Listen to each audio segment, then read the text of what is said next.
poin pembelajaran pada bab ini. Yang pertama, untuk mengetahui alasan menurunnya popularitas OD dan pendekatan terencana berubah pada tahun 1990-an. Yang kedua, untuk mendiskusikan elemen utama pendekatan emergent terhadap perubahan. Yang ketiga, untuk mengetahui kekuatan dan kelemahan pendekatan emergent.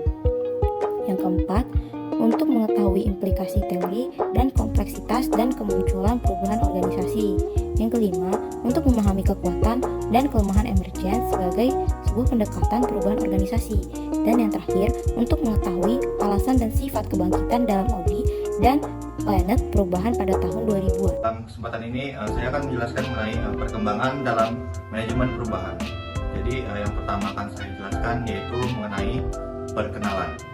Seperti yang diilustrasikan, kekacauan telah menjadi istilah yang banyak digunakan dalam media bisnis saat ini. Chaos memiliki arti yang berbeda dalam ilmu pengetahuan alam dibandingkan dengan pemahamannya dalam bahasa Inggris yang sederhana. Dalam dunia persbisnis, istilah ini cenderung digunakan dalam arti yang terakhir, yaitu gejolak yang tidak diinginkan yang disebabkan oleh peristiwa-peristiwa yang tidak terduga dan mengganggu yang mengubah landscape persaingan. Untuk memahami sifat dari perubahan yang muncul, dimulai dengan menyajikan kasus yang menentang pendekatan perencanaan terhadap perubahan dan munculnya perspektif perubahan yang muncul. Kemudian mengkaji argumen-argumen utama dan karakteristik dari perubahan yang muncul. Model Lewin sederhana dengan perubahan organisasi melibatkan 3 tahap: mencairkan, mengubah, dan membekukan kembali. Para pendukung culture excellence yang dijelaskan berpendapat bahwa organisasi-organisasi barat bersifat birokratis dan tidak fleksibel sehingga menganggap itu menghambat inovasi. Dalam dunia yang dibangun secara sosial, tanggung jawab terhadap kondisi lingkungan terletak pada mereka yang melakukan pembangunan. Hal ini menunjukkan setidaknya ada 2 skenario yang bersaing untuk perubahan organisasi. Bagi para pendukung pendekatan emergent, perubahan adalah proses yang berkesinambungan, dinamis, dan penuh tantangan yang muncul dengan cara yang tidak terduga dan tidak terencana. Para pendukung pendekatan emergent berpendapat bahwa meskipun perubahan sudah berjalan, perubahan tersebut perlu terus disempurnakan dan dikembangkan untuk mempertahankan relevansinya. Oleh karena itu, para pendukung perubahan yang muncul cenderung menekankan sifat perubahan yang berkembang dan tidak dapat diprediksi. Mereka memandang perubahan sebagai proses yang terjadi melalui interaksi berbagai variabel dalam suatu organisasi, terutama konteks, konsultasi, dan perilaku politik. Emergent sepakat bahwa kekuasaan dan politik memainkan peran penting dalam proses perubahan organisasi. Ini adalah titik tolak utama antara mereka dan para pendukung perubahan terencana.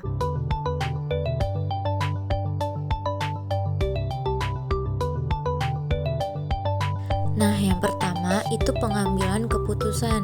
Hal ini tuh mencakup visi dan kemampuan untuk mengumpulkan dan memanfaatkan informasi dalam memahami konsekuensi praktis dan politik. Lalu yang kedua itu ada pembangunan koalisi. Nah, ini mencakup keterampilan yang diperlukan untuk mendapatkan dukungan dan sumber daya yang diperlukan untuk melaksanakan keputusan. Lalu yang ketiga itu mencapai tindakan. Nah, hal ini mencakup penanganan oposisi, memotivasi orang, memberikan dukungan pelabuhan, dan membangun harga diri.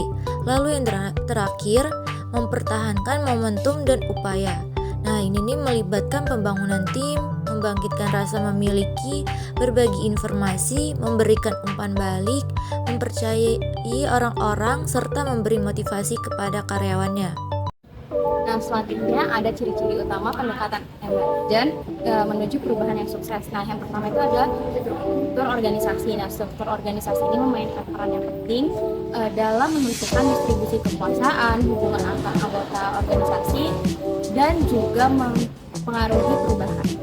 Morgan mengidentifikasi 4 bentuk dasar struktur organisasi. Nah, yang pertama itu ada birokrasi, yang kedua matriks, yang ketiga proyek, dan yang keempat ada jaringan organik. Nah, yang kedua ada budaya organisasi. Nah, budaya organisasi ini memainkan peran krusial dalam kehidupan suatu organisasi, terutama dalam konteks perubahan. Pemahaman terhadap budaya organisasi sangat penting dalam merencanakan perubahan. Perubahan yang berhasil harus meresap ke dalam budaya organisasi. Nah, upaya untuk menghubungkan kembali perilaku internal dengan kondisi eksternal memerlukan strategi perubahan yang mempertimbangkan aspek budaya. Proses ini memerlukan waktu, komitmen besar, dan mempertahankan perubahan budaya melawan dorongan untuk kembali ke perilaku lama. Materi selanjutnya yaitu pembelajaran organisasi. Apa itu pembelajaran organisasi? Pembelajaran organisasi adalah kemampuan dari anggota organisasi untuk menemukan dan memperbaiki kesalahan serta mencari pengetahuan baru yang memungkinkan mereka untuk membuat suatu pilihan yang terbaik dalam membuat suatu keputusan untuk mendapatkan hasil yang diinginkan. Pembelajaran organisasi sangat penting dilakukan untuk mempersiapkan masyarakat dalam menghadapi perubahan. Pembelajaran organisasi dihasilkan dari komunikasi top-down yang efektif dan peningkatan pengembangan diri serta kepercayaan diri. Hal tersebut mengarah pada komitmen dan tanggung jawab bersama atas visi, tindakan, dan keputusan organisasi yang diperlukan untuk merespon lingkungan eksternal dan memanfaatkan peluang yang ada. Selanjutnya, perilaku manajerial. Manajer harus mengarahkan dan mengendalikan personel, sumber daya, dan informasi. Pemimpin diharapkan bertindak sebagai fasilitator dan pelatih yang kemampuannya melintasi batasan hierarki, fungsional, dan organisasi dapat menyatukan serta memperkuat tim dan kelompok untuk menyadari perlunya perubahan dan mencapainya. Dalam pendekatan ini, manajer adalah satu-satunya pihak yang memiliki keahlian, pengetahuan, dan wewenang hukum untuk memutuskan bagaimana dan kapan melakukan perubahan. Manajer perlu mengembangkan keterampilan untuk menghadapi resistensi dan memfasilitasi perubahan. Materi selanjutnya yaitu mengenai kekuasaan dan politik organisasi. Kekuasaan organisasi dapat mempengaruhi perubahan melalui struktur, budaya, dan sumber daya yang dimilikinya. Sedangkan politik dapat mempengaruhi perubahan melalui pengaruh dan kepentingan kelompok-kelompok yang terlibat dalam perubahan tersebut. Senior pada tahun 2002 yang mengacu pada karya Nadler 1988 mengusulkan 4 langkah yang perlu diambil oleh organisasi untuk mengelola dinamika politik perubahan. Keempat langkah tersebut antara lain: Karnal pada tahun 2003 menawarkan sebuah model keterampilan politik yang dapat digunakan untuk mengelola perubahan, di mana model tersebut terdiri dari 3 elemen, yaitu resources, process, dan form. Pettigrew dan Webb pada tahun 1993 mengusulkan sebuah model untuk mengelola perubahan strategis dan operasional dengan sukses yang melibatkan 5 faktor saling berkaitan. 5 faktor tersebut diantaranya environmental assessment, leading change, linking strategic and operational change, human resources as assets and liabilities, dan yang terakhir yaitu coherence of purpose. Itu ada, jika kita melihat sejarah organisasi selama 100 tahun terakhir, terdapat banyak peristiwa disruptif di bidang ekonomi, politik, dan militer yang memerlukan respons cepat dan besar dari organisasi-organisasi yang tidak dapat diatasi atau diantisipasi dengan pendekatan emergent. Memang benar, di tahun 2000 setidaknya ada 3 guncangan global besar yang mengganggu pasar global dan yang menyebabkan gejolak di tatanan dunia manapun, seperti runtuhnya .com, lalu ada serangan 911, dan krisis kredit pada tahun 2008. Dan yang paling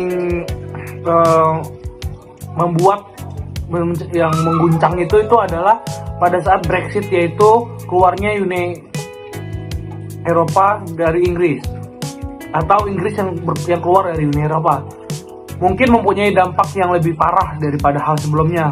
Oleh karena itu, walaupun seseorang mungkin menerima bahwa keadaan lingkungan yang disukai, setidaknya bagi para pendukung, perubahan yang muncul adalah keadaan yang dapat ditangani dengan perubahan.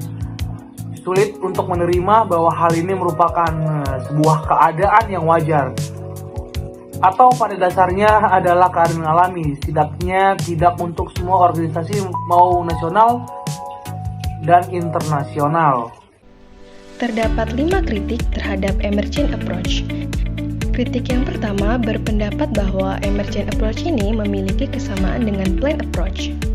Keduanya sama-sama memiliki proses transisi awal, tengah, dan akhir, dan mengabaikan prinsip 3 langkah yang dikemukakan oleh Lewis, yaitu pencairan, pemindahan, dan pembekuan ulang.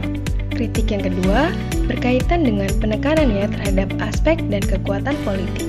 Kritik yang ketiga berpendapat bahwa emergent approach ini bukannya mendukung nilai etis, tapi justru melemahkannya.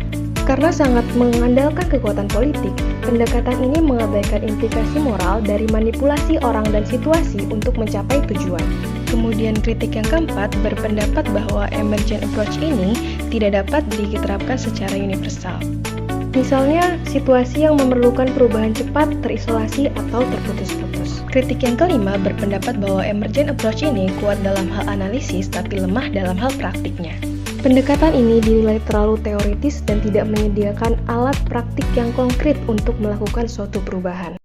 Kemunculan adalah perkembangan tak terduga dari keteraturan dari ketidakteraturan dan dianggap sebagai salah satu ciri penentu sistem fisik dan sosial yang kompleks, menurut Boje dan Wakefield. Perbedaan emergens dan emergen. Emergens merujuk pada fenomena di mana perubahan atau perkembangan muncul secara tiba-tiba dan tidak terduga. Hasil dari interaksi berbagai faktor dalam organisasi atau lingkungan bisnis, dan yang terakhir lebih fokus pada perubahan itu sendiri yang tidak dapat diprediksi. Sedangkan emergen merujuk pada sifat-sifat atau pola perilaku yang muncul sebagai hasil dari interaksi antara elemen-elemen dalam sistem atau organisasi. Sifat-sifat ini tidak dapat dijelaskan hanya dengan memahami elemen-elemen individu. Yang terakhir lebih fokus pada sifat-sifat yang muncul dari interaksi tersebut.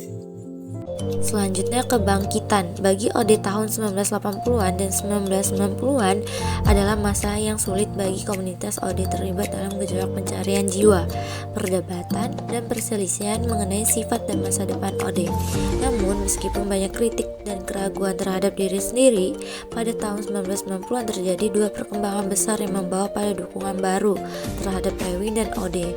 Nah, yang pertama, generasi sarjana baru mulai menaruh perhatian kritis dan secara mengejutkan mendukung karya. Penulis lain juga membuat klaim atas relevansi berkelanjutan dari karya Lewin. Ketika menilai kembali perubahan yang direncanakan, juga mengamati bahwa banyak kritikus Lewin yang tampaknya salah membaca atau mungkin bahkan tidak membaca karyanya, sehingga menghasilkan gambaran yang sederhana dan menyesatkan tentang kontribusi Lewin di bidang tersebut. Kesimpulannya, organisasi hadir dalam berbagai bentuk dan ukuran, menyediakan beragam produk dan layanan, dan menghadapi beragam tantangan. Mungkin satu-satunya faktor umum terjadi pada semua organisasi adalah perubahan. Nah, organisasi tidak pernah tinggal diam meskipun kecepatan dan besarnya perubahan bervariasi. Nah, saat ini sudah diterima secara umum bahwa kemampuan untuk mengelola perubahan secara efektif merupakan komponen penting dari kemampuan organisasi untuk bersaing dengan sukses. Nah, pendekatan perencanaan Ode dianggap sebagai cara terbaik dalam melalui perubahan. Sekian video presentasi dari kelompok kami, kurang lebihnya mohon maaf, kami akhiri. Wassalamualaikum warahmatullahi wabarakatuh.